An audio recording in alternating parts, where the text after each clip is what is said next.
नमस्कार दोस्तों, कविता Yadav YouTube channel पर आप सभी का स्वागत है। संपूर्ण हिंदी साहित्य से संबंधित महत्वपूर्ण प्रश्नों को करते हुए आज की क्लास में हम करेंगे संपूर्ण हिंदी साहित्य संबंधी पीवाईक्यू। आप सभी को पता है संपूर्ण हिंदी साहित्य से संबंधित पीवाईक्यू को करते हुए हम जो है आगे बढ़ रहे हैं, जिसमें हिंदी साहित्य की सभी विधाओं से संबंधित पीवाईक्यू को हम उनके विद सॉल्यूशन के साथ करने की कोशिश करते हैं।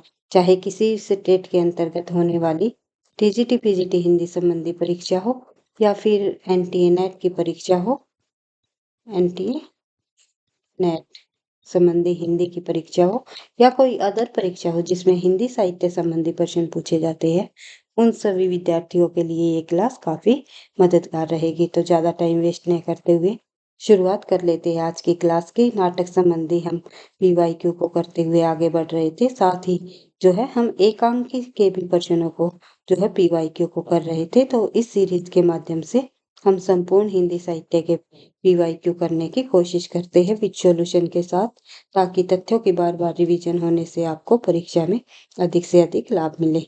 तो देखते हैं, प्रश्न नंबर 61 है हमारा। पूछा गया है कि मादा कैक्टस नामक नाटक किसके द्वारा लिखा गया है या किसने लिखा है, तो आपको बताना है। तो आंसर है हमारा लक्ष्मी नारायण लाल। काफी इंपॉर्टेंट नाटक है ये इनका परीक्षा की दृष्टि से, तो ध्यान रखना है। पीजीटी परीक्षा 2010 में पूछा गया प्रश्न है। आगे बढ़ते हैं। तो और अन्य जो पर लक्ष्मी नारायण द्वारा रचित और अन्य नाटक हम देखेंगे। तो देखते हैं, मादा कैक्टस जो नाटक है लक्ष्मी नारायण जी द्वारा 1959 में रचित है। इस नाटक में प्रेम और विवाह को कला साधना के परिप्रेक्ष्य में देखने का प्रयास किया है। इस नाटक में किस विषय पर लिखा गया है? ये प्रेम और विवाह को कला साधना के पक्ष में देखने का जो है प्रयास किया गया है। इनके और अन्य नाटक जब हम देखें लक्ष्मी नारायण लाल जी के, अंधा कुआं 1955, सुंदर रस, 3 आंखों वाली मछली, सूखा सरोवर, रक्त कमल, रात रानी, दर्पण और सूर्यमुख, कलंकी, मिस्टर अभिमन्यु, कर्फ्यू, राम की लड़ाई, नरसिंह कथा, एक सत्य हरिश्चंद्र, चतुर्भुज राक्षस, पंच पुरुष, गंगा माटी आदि जो है इनकी प्रमुख कीर्तियां हैं। यानी कि लक्ष्मी नारायण लाल जी द्वारा लिखे गए सभी नाटक जो कि परीक्षाओं में पूछे जाते हैं, आप लोग जो है यहाँ से नोट कर सकते हो और इनको बार बार रिवाइज करके याद कर सकते हो। आगे बढ़ते हैं। नेक्स्ट प्रश्न दिया गया है प्रश्न नंबर 62। अंधा कुआं के रचनाकार कौन है? अभी हमने पढ़ा है। अंधा कुआं नामक जो नाटक है ये किसके द्वारा लिखा गया? ये लिखा गया डॉक्टर लक्ष्मी नारायण लाल जी द्वारा। टीजीटी परीक्षा 2003 के अंतर्गत पूछा गया प्रश्न है ये। और एक ध्यान और रखना है, एक दूसरे से जो मिलती जुलती रचनाएं हैं उनको भी आपको साथ साथ रिवाइज करना है। अंधा युग जो नामक नाटक है वो किसके द्वारा लिखा गया? धर्मवीर भारती जी द्वारा। अभी हमने ऊपर ही पढ़ा था पिछले क्लास में इस नाटक के संबंध में, तो ये आपको ध्यान रखना है। एक दूसरे से जो मिलते जुलते रचनाएं हैं उनको बार बार रिवाइज करते हुए एक दूसरे प्रश्न के साथ रिवीजन के साथ आगे बढ़ना है, ताकि परीक्षा में आपको किसी भी प्रकार का कंफ्यूजन ना हो। तो देखते हैं। और एक बात और कहना चाहूंगी भाई कि आपको वीडियो पसंद आ रही है, लगता है ये प्रश्न आपकी परीक्षाओं के लिए हेल्पफुल रहेंगे, तो प्लीज वीडियो को आप लाइक करते हुए चले, ताकि मुझे भी नेक्स्ट क्लास बनाने का मोटिवेशन मिलता रहे। आगे बढ़ते हैं तो देख लेते हैं अपने अगले प्रश्न। इस प्रश्न से संबंधित यहाँ पर तथ्य हम इसके लक्ष्मी नारायण लाल जी के नाटकों को हम पहले ही कर चुके हैं। तो नेक्स्ट प्रश्न है हमारा प्रश्न नंबर 63, जिसमें पूछा गया है, एक सेकंड भाई माफी चाहूंगी। प्रश्न नंबर 63 है। प्रश्न नंबर 63 में पूछा गया है कि अंजो दीदी किस विधा की रचना है? अंजो दीदी जो नामक रचना है ये है नाटक 2003 में 2013 में पूछा गया प्रश्न है टीजीटी परीक्षा के अंतर्गत। तो अंजो दीदी नामक जो ये नाटक विधा की जो रचना है ये किसके द्वारा लिखा गया नाटक है? आप सभी को पता है, उपेंद्र नाथ अस्क जी का नाटक है। 1954 समय है। प्रौढ़ नाट्य कीर्ति है इनकी, सर्वाधिक प्रौढ़ नाट्य कीर्ति मानी गई है अंजो दीदी। उपेंद्र नाथ अस्क जी द्वारा लिखी गई इनकी केंद्रीय पात्र अंजो दीदी है, यानी जो केंद्र का जो पात्र है इस नाटक का वो उसका नाम क्या है, अंजो दीदी, जो बहुत अनुशासन प्रिय है। और एस जी के अन्य नाटक कौन कौन से हैं ये भी हम रिवाइज कर लेते हैं, क्योंकि अंजो दीदी के अलावा कोई अन्य नाटक भी पूछा जा सकता है उपेंद्र नाथ एस जी का, तो ध्यान रखना है। जय पराजय, छठा बेटा, कैद, उड़ान, भंवर, अलग अलग रास्ते आदि जो है उपेंद्र नाथ एस जी के प्रमुख नाटक है। आगे बढ़ते हैं। नेक्स्ट क्वेश्चन दिया हुआ है, रस गंवर्धन जो नाटक है किसके द्वारा लिखा गया। ये नाटक जो है मणिमय मुखर्जी द्वारा लिखा गया, ये ध्यान रखना है। रस गंवर्धन रसगंधा जो नाटक है, रसगंधा ये नाटक जो है मणिमय मुखर्जी द्वारा लिखा गया नाटक है। इनके अन्य नाटक जो है इस प्रकार है, कौन कौन से देखते हैं मणिमय मुखर्जी के और अन्य नाटक। बुलबुल सराय, दुलारी बाई, खोला पोलम पो, पोलमपुर खोल सॉरी भाई खेला पोलमपुर, हे बोधि वृक्ष, एक तारे की आंख और इलायची बेगम।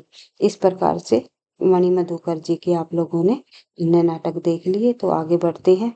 नेक्स्ट क्वेश्चन देख लेते हैं, डॉक्टर नामक कीर्ति के रचना जो है किस विधा की रचना है, तो ये भी आपको पता ही है, ये भी नाटक है। डॉक्टर नामक जो नाटक है विष्णु प्रभाकर जी द्वारा लिखा गया नाटक है। मनोवैज्ञानिक सामाजिक नाटक है। इसमें डॉक्टर अनिला के संदर्भ में भावना और नैतिक कर्तव्यों का संघर्ष दिखाया गया है। प्रभाकर जी का एक अन्य नाटक और आप यहाँ पर देख सकते हो, समाधि, ये नाटक भी परीक्षा में पूछा जाता है और डॉक्टर परीक्षा की दृष्टि से काफी इंपॉर्टेंट नाटक है ये। आगे बढ़ते हैं।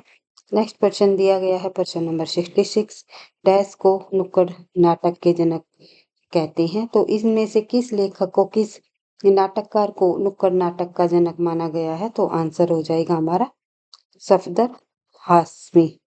तो वहाँ दिल्ली केंद्रीय विद्यालय पीजीटी में पूछा गया प्रश्न है, ध्यान रखना है। आगे बढ़ते हैं। और अन्य तथ्य जब हम इस प्रश्न से संबंधित देखें तो आपको ध्यान रखना है कि सफदर हाशमी को नुक्कड़ नाटक का जनक कहा जाता है, ये पॉइंट आपको ध्यान रखना है। आगे बढ़ते हैं। हाशमी ने नुक्कड़ नाटक को एक नई दिशा दी। डॉक्टर लाल बहादुर वर्मा ने गोरखपुर में संचेतना नामक संस्था का गठन करके नुक्कड़ नाटकों की शुरुआत की, ये पॉइंट भी आपको काफी जो है इम्पोर्टेंट है, आपको ध्यान रखना है। आगे बढ़ते हैं। नुक्कड़ नाटक न केवल वास्तविक जीवन में बल्कि चलचित्र माध्यम में भी काफी महत्व रखता है और नुक्कड़ नाटक का इस्तेमाल स्वयंसेवी संस्थाओं, थिएटर समूहों, बुद्धिजीवी वर्ग, सामाजिक कार्यकर्ताओं और छात्रों द्वारा सामाजिक व राजनीतिक मुद्दों पर जनता के बीच जागरूकता लाने के लिए किया जा रहा है, ये भी आपको ध्यान रखना है। और नुक्कड़ नाटक ने भी तीसरे थिएटर के रूप में अपनी एक अलग पहचान बनाई। हिंदी फिल्म हल्ला बोल ने सामाजिक कुरीतियों के खिलाफ नए नुक्कड़ नाटक के माध्यम से आवाज उठाई है। आगे बढ़ते हैं तो देखते हैं प्रश्न नंबर 67, हिंदी का पहला रेडियो नाटक माना जाता है। हिंदी का पहला रेडियो नाटक इनमें से कौन सा माना जाता है, तो आंसर हो जाएगा हमारा राधा कृष्ण। राधा कृष्ण जो है हिंदी का पहला रेडियो नाटक माना गया है, तो ध्यान रखना है। हिंदी में रेडियो नाटक का जन्म 1937 ईस्वी में रेडियो में प्रसारित पहला हिंदी नाटक चतुरसेन शास्त्री जी द्वारा लिखा गया राधा किशन नाम से जो है चतुरसेन शास्त्री जी द्वारा लिखा गया नाटक है, ये हिंदी का पहला रेडियो नाटक माना जाता है। तो ये पॉइंट भी आपको ध्यान रखना है, कुछ नए प्रश्न भी पूछे जाते हैं भाई, ध्यान रखने हैं। तो आगे बढ़ते हैं। 68 क्वेश्चन है हमारा, पंडित जवाहरलाल नेहरू और ब्रह्मवर्त के पृथु के बीच जो है विलक्षण सामान्य किस नाटक में है, तो ये जो मिलता है हमें पहला राजा। पहला राजा जो है नाटक किसके द्वारा लिखा गया, ये आप सभी को पता है। पहला राजा नाटक के जो लेखक है वो है जगदीश चंद्र माथुर जी, आपको पता ही है। आगे बढ़ते हैं तो देख लेते हैं।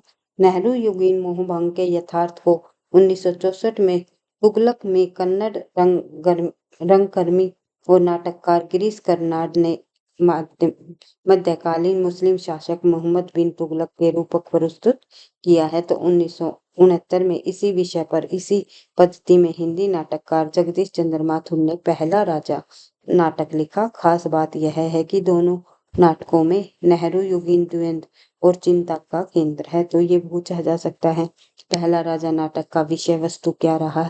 तो आपको ध्यान रखना है कर्नाड ने इसे मोहम्मद बिन तुगलक के ऐतिहासिक चरित्र के रूपक प्रस्तुत करते किया है, जबकि माथुर ने इस महाभारत के राजधर्मानुशासन पर्व में वर्णित पृथ्वी के मिथक व्यक्तित्व में रूपांतरित किया है। ये भी आपको ध्यान रखना है। आगे बढ़ते हैं। पहला राजा माथुर का अंतिम नाटक है। ये पॉइंट आपको ध्यान रखना है कि जगदीश चंद्र माथुर का अंतिम नाटक कौन सा माना जाता है। पहला राजा का नाम आएगा। यह अपनी धर्म प्रयोग धर्मिता तथा युगीन समस्याओं के विनाश के लिए प्रसिद्ध है। पहला राजा में नेहरू युगीन लोकतंत्र की समस्याओं को लिया गया है, जो आज और अधिक जटिल हो गई है। बच्चन सिंह के अनुसार इस नाटक में जवाहरलाल नेहरू दक्षिणावर्ती से स्वतंत्र भारत के पहले राजा कहे जा सकते हैं। कौन कहे जा सकते हैं? पहला राजा के अंतर्गत जो है बच्चन सिंह के अनुसार किसे स्वतंत्र भारत का पहला राजा घोषित किया है। माना इस प्रकार से भी प्रश्नों को पूछा जा सकता है। आंसर होगा जवाहरलाल नेहरू। पृथ्वी की जो अनेक विशेषताएं नेहरू से मिलती जुलती है, अतः पृथ्वी का जो कथानक है नेहरू युगीन समस्याओं को उठाने के लिए वस्तुनिष्ठ समीकरण बन जाता है। आगे बढ़ते हैं। नेक्स्ट क्वेश्चन हमारा क्वेश्चन नंबर देख लेते हैं 69 दृश्य काव्य की विधा है। तो दृश्य काव्य की विधा आपको पता ही है, नाटक है तो रंगमंच पर अभिनय द्वारा प्रस्तुत करने की दृष्टि से लिखी गई तथा पात्रों एवं संवादों पर आधारित एक से अधिक अंकों वाली दर्शात्मक साहित्यिक रचना को क्या कहते हैं? नाटक कहते हैं। हिंदी में मौलिक नाटकों का आरंभ भारतेंदु हरिश्चंद्र जी से माना जाता है। आगे बढ़ते हैं। अगला प्रश्न देख लेते हैं। प्रश्न नंबर 70 देखते हैं। हिंदी में यथार्थवादी एकांकी के जनक कौन माने जाते हैं? आपको पता ही है यथार्थवादी एकांकी के जनक हिंदी में माने गए हैं राम कुमार वर्मा जी। राम कुमार वर्मा जी जो आधुनिक हिंदी साहित्य के एकांकी सम्राट के रूप में जाने जाते हैं, ये आप सभी को पता है। सन 1930 में रचित बादल की मृत्यु उनका पहला एकांकी है। अगर ये पूछा जाए राम कुमार वर्मा जी की पहली एकांकी का नाम बताइए, तो आपको बताइए बादल की मृत्यु। और इस दृष्टि से इन्हें हिंदी एकांकी का जनक माना जाता है। यह एकांकी पश्चिमी नाट्य विधान का पूरा ध्यान रखकर लिखा गया है। डॉक्टर राम कुमार वर्मा ने रूप विधान तो पश्चिम से लिया है, किंतु उनके नाटकों की जो आत्म भारतीय है, पाश्चात्य ढंग से एकांकी का सूत्रपात अधिकांश विद्वान भुवनेश्वर प्रसाद के कारवा मानते हैं।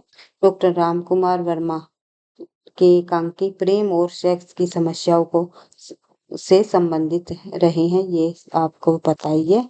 इस प्रकार के एकांकी रहे हैं डॉक्टर राम कुमार वर्मा जी के।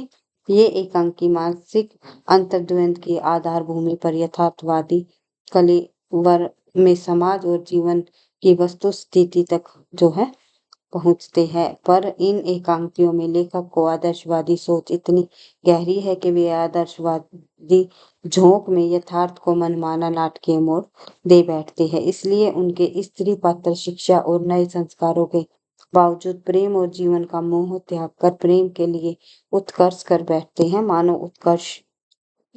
उत्सर्ग कर बैठते हैं, मानो उत्सर्ग या प्राणांत ही सच्चे प्रेम की कसौटी हो। आगे बढ़ते हैं। अन्य महत्वपूर्ण तथ्य हम देख लेते हैं इससे संबंधित। कुछ और अन्य महत्वपूर्ण तथ्य जब हम यहाँ पर देखें तो 1940 में डॉक्टर नगेंद्र ने कहा था कि हिंदी एकांकी का इतिहास गत 10 वर्षों में सिमटा हुआ था। तो ये पूछा जा सकता है कि ये किसके द्वारा कहा गया है कि हिंदी एकांकी का जो इतिहास है गत 10 वर्षों में सिमटा हुआ था 1940 में। तो ये आपको ध्यान रखना है, डॉक्टर नगेंद्र जी द्वारा कथन ये कहा गया है। और श्री रामनाथ सुमन चारुमित्रा में भूमिका में डॉक्टर राम कुमार वर्मा को हिंदी एकांकी का जन्मदाता माना जाता है। हिंदी एकांकी का जन्मदाता डॉक्टर राम कुमार वर्मा को माना जाता है। और कहाँ पे पता चलता है हमें? रामनाथ द्वारा जो लिखी गई सुमन और चारुमित्रा के अंतर्गत। फिर देखते हैं डॉक्टर सत्येंद्र, जिसका सूत्रपात भारतेंदु से स्वीकार करते हैं। डॉक्टर डॉक्टर सत्येंद्र जी हैं, इनका सूत्रपात यानी कि डॉक्टर राम कुमार वर्मा जी का सूत्रपात जो है भारतेंदु से ही स्वीकार करते हैं। डॉक्टर सोमनाथ गुप्त प्रसाद के एक घूट से एकांकी नाटकों का प्रारंभ मानते हैं।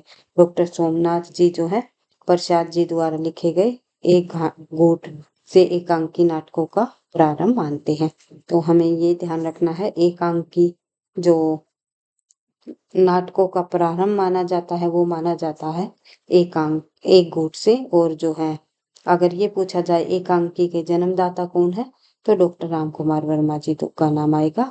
और जयशंकर प्रसाद जी द्वारा लिखी गई एक गुट से एकांकी नाटक का जन्म माना जाता है। अज्ञे जी ने भी लगभग से ही मत स्वीकार करते हुए लिखा है कि प्रसाद का एक गुट भी एकांकी है।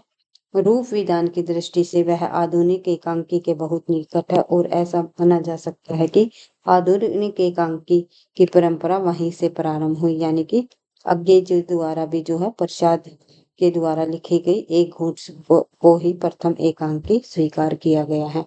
आगे बढ़ते हैं तो नेक्स्ट क्वेश्चन देखते हैं। हमारा नेक्स्ट क्वेश्चन में दिया गया है भी, एक सेकेंड,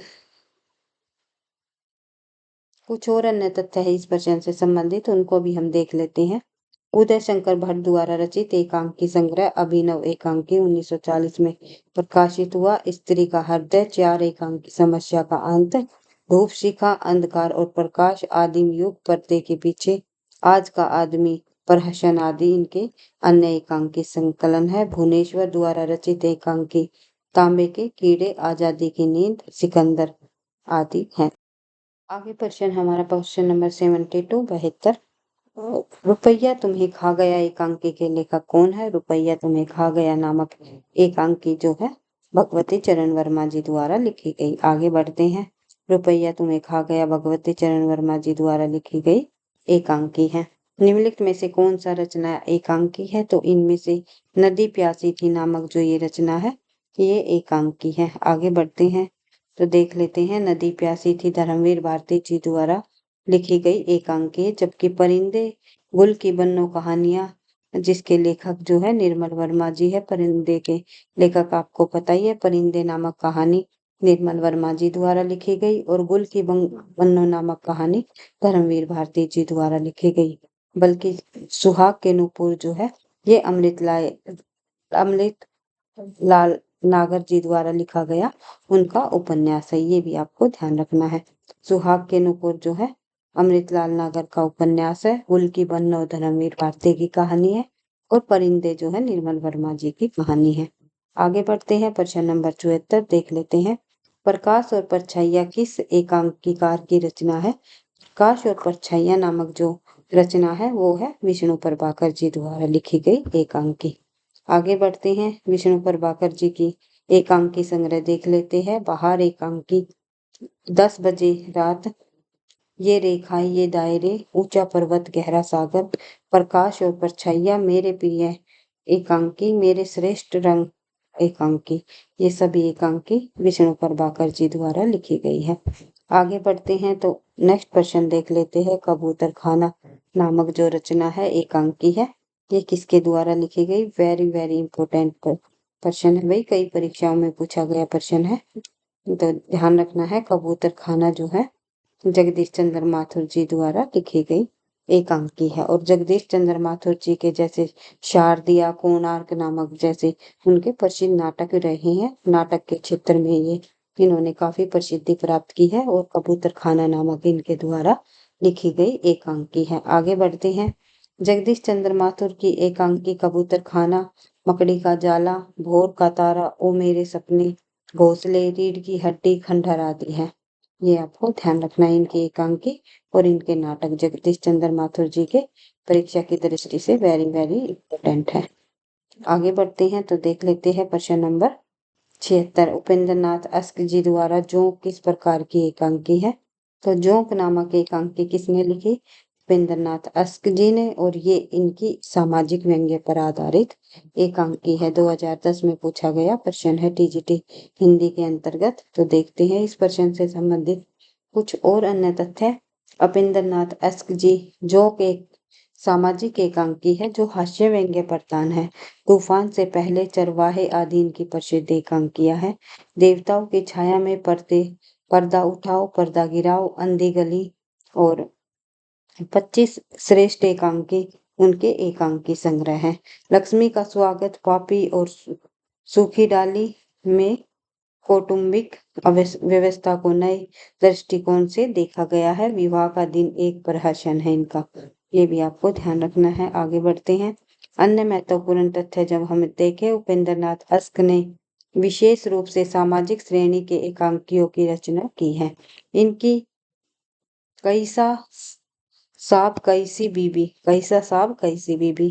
जो है, जोंक, पक्का खाना, घपले आदि रचनाएं हास्य व्यंग्य प्रधान प्रतीकात्मक रचनाएं हैं। जैसे कि आपको नाम से ही पता चल रहा है, तो ये हास्य व्यंग्य आधारित रचनाएं हैं। रंगमंच से घनिष्ठ परिचय होने के कारण उनकी एकांकी अभिनय की दृष्टि से बहुत सफल रही है। आगे बढ़ते हैं तो अगला प्रश्न देख लेते हैं। कुछ और अन्य तथ्य यहाँ पर दिए गए हैं भाई इस प्रश्न से ही संबंधित। तो देखते हैं। नहीं, सॉरी भाई, बिचाऊंगी। इतने ही हमारे प्रश्न थे। तो नेक्स्ट प्रश्न हमारे आते हैं कहानी संबंधी प्रश्नों को हम जो है नेक्स्ट क्लास में करने का प्रयास करेंगे। जितने भी हिंदी कहानी के पीवाईक्यू है उनको हम जो है अगली क्लास में करते हुए इस सीरीज को आगे बढ़ाते हुए संपूर्ण हिंदी साहित्य के पीवाईक्यू को हम करने की कोशिश करते हुए आगे बढ़ते रहेंगे। संपूर्ण हिंदी साहित्य, ये आपको पता ही है, हिंदी साहित्य की सीरीज चली हुई है हमारी पीवाईक्यू की। तो टीजीटी पीजीटी परीक्षाओं के लिए या फिर एनटीए नेट की परीक्षा हो, सभी परीक्षाओं के लिए जो है ये क्लास आपके लिए काफी हेल्पफुल होने वाली है। एक भी क्लास को आप मिस मत किया करो, क्योंकि जो है कई बार ऐसा होता है जिस क्लास को आप मिस कर देते हो, जिन प्रश्नों को आप छोड़ देते हो, तो वही पीवाईक्यू परीक्षा में पूछे जाते हैं।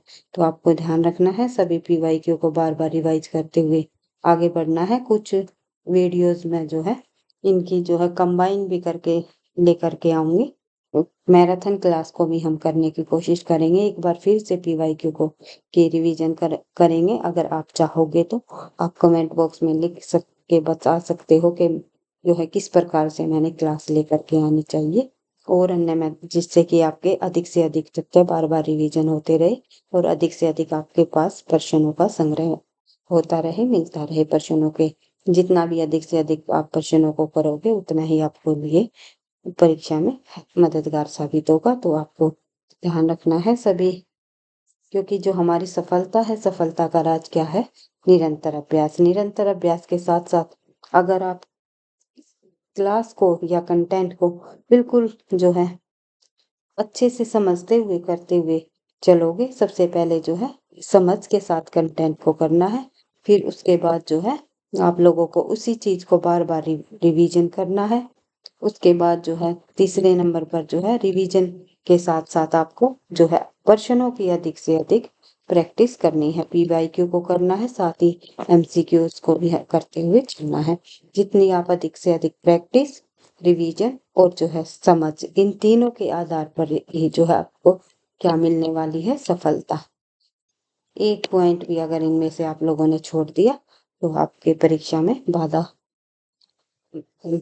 कर सकती है प्रश्नों को सोल्व करने में।